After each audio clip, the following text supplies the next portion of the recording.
संपूर्ण देश ठप्प करणाऱ्या कोरोनाने पुन्हा एकदा डोकं वर काढायला सुरुवात केली आहे।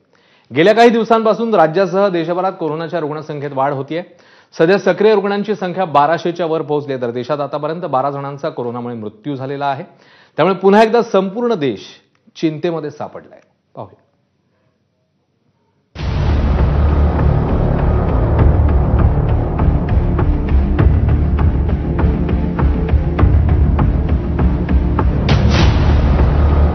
तो परत आलाय।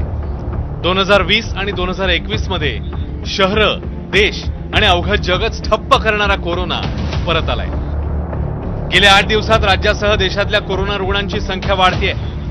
मंगळवारी देशात सक्रिय रुग्णसंख्या 1200च्या वर पोहोचली आणि पुन्हा अवघा देश चिंतेत सापडला। सध्या सक्रिय रुग्णांमध्ये सर्वाधिक 430 रुग्ण केरळमध्ये आहेत। या खालोखाल महाराष्ट्रात 325 रुग्ण आढळले।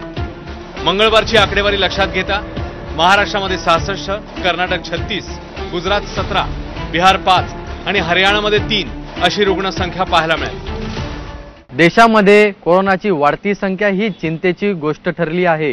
त्याचबरोबर राजस्थान आणि केरळमध्ये 4 जणांचा कोरोनामुळे मृत्यू देखील झाला आहे। त्याचप्रमाणे महाराष्ट्रामध्ये देखील काही मृत्यू कोरोनामुळे झाला आहे आणि आता अशी गोष्ट समोर येते की काही ठिकाणी कोरोना सेंटर्स देखील उभे करण्यात येत आहे। महत्त्वाचं म्हणजे भारतात कोरोनाचे 4 नवे व्हेरिएंट आढळले। आयसीएमआर संचालक डॉक्टर राजीव बहल यांनी दिलेल्या माहितीनुसार दक्षिण आणि पश्चिम भारतातनं LF7, XFG, JN1, NB181 हे व्हेरिएंट आढळले।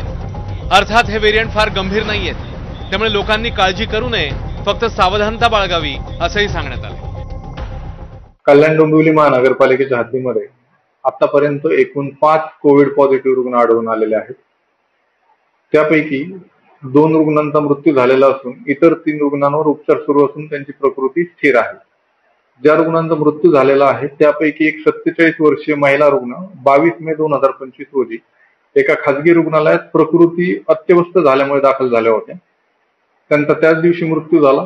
त्यांचा कोविड पॉझिटिव्ह अहवाल दुसऱ्या दिवशी 23 मे 2025 रोजी प्राप्त झालेला होता। आपल्या महाराष्ट्राचा विचार केल्यास पावसाळाही लवकर सुरू झालाय, त्यामुळे पावसाळी आजारही सतावण्याची शक्यता आहे। त्यामुळेच गरजेनुसार मास्क लावणं, हात सतत धुत राहणं, गर्दीची ठिकाणं टाळणं हे महत्त्वाचं आहे। याशिवाय पावसाळी आजारांचा विचार केल्यास घरात वा परिसरात पाणी साचू न देणंही गरजेचं आहे। ही बंधनं आपण पाळली तर कोरोनासह पावसाळी आजारांनाही आपण आपल्या घराच्या वेशी बाहेर ठेवू शकू। ब्युरो रिपोर्ट, ABP माझा।